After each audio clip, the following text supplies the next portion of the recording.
दोस्तों class 10th के board exam में कई बार प्रतिस्थापन विधि से या फिर विलोपन विधि से दिए गए समीकरण युग्म को हल करने के लिए पूछा जाता है। तो यहाँ पर आज हम इस दिए हुए समीकरण युग्म को प्रतिस्थापन विधि से हल करेंगे और साथ ही साथ विलोपन विधि से भी हल करेंगे। तो यहाँ पर x और y दिया गया है। यहाँ पर दो चर हैं, एक चर है x और एक है y। तो यहाँ पर हमें x और y का मान निकालना है। तो सबसे पहले हम लोग सीखते हैं प्रतिस्थापन विधि।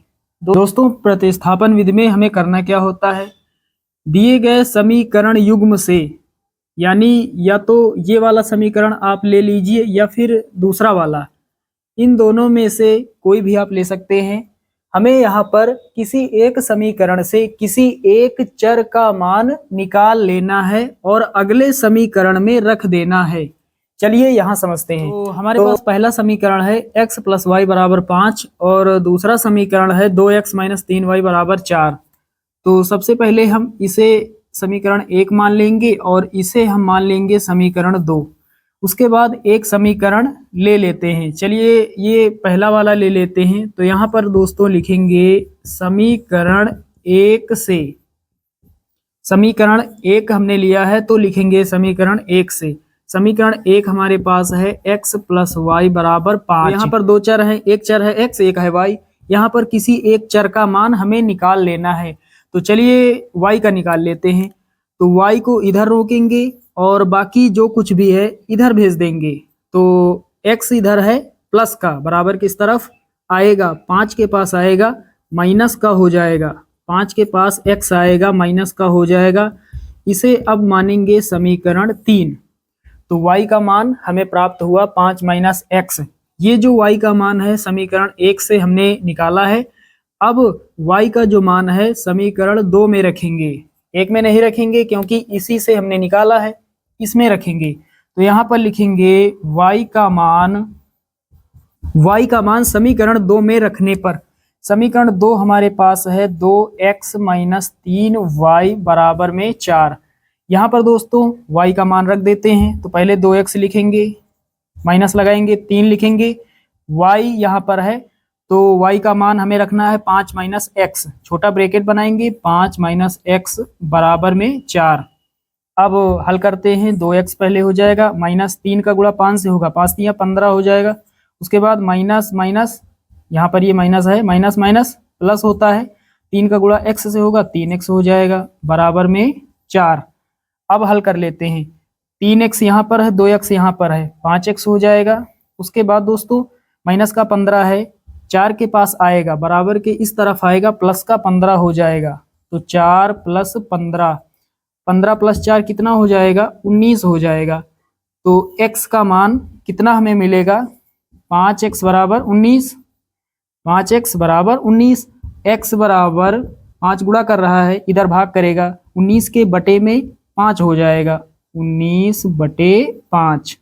तो x का मान हमें प्राप्त हुआ है 19/5। अब हमें चाहिए y का मान, दूसरे चर का मान चाहिए। तो क्या करेंगे, x का मान समीकरण 3 में रख देंगे। समीकरण 3 y के बराबर है। तो यहाँ पर थोड़ा लिखेंगे, क्या लिखेंगे, y का मान समीकरण 3 में रखने पर, का मान समीकरण 3 में रखने पर, समीकरण 3 y के बराबर है, y बराबर है 5 - x। यहाँ रख देते हैं x का मान।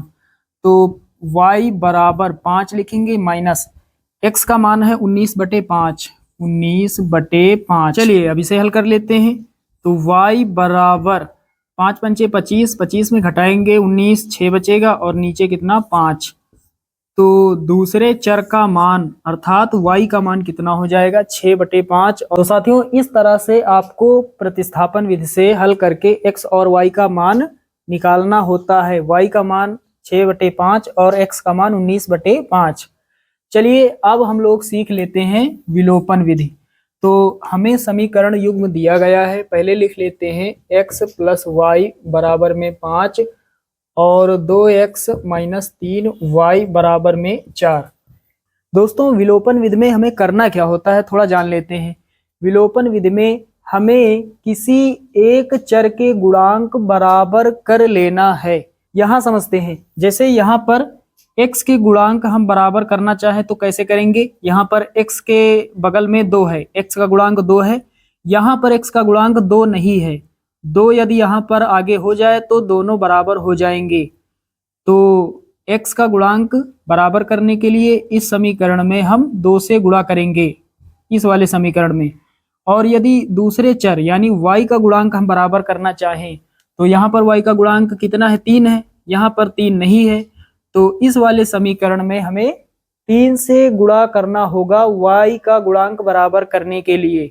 तो हमने आपको क्या बताया, किसी एक चर के हमें गुणांक बराबर करने होते हैं। तो सबसे पहले इसे हम समीकरण 1 मानेंगे और इसे हम मान लेंगे 2।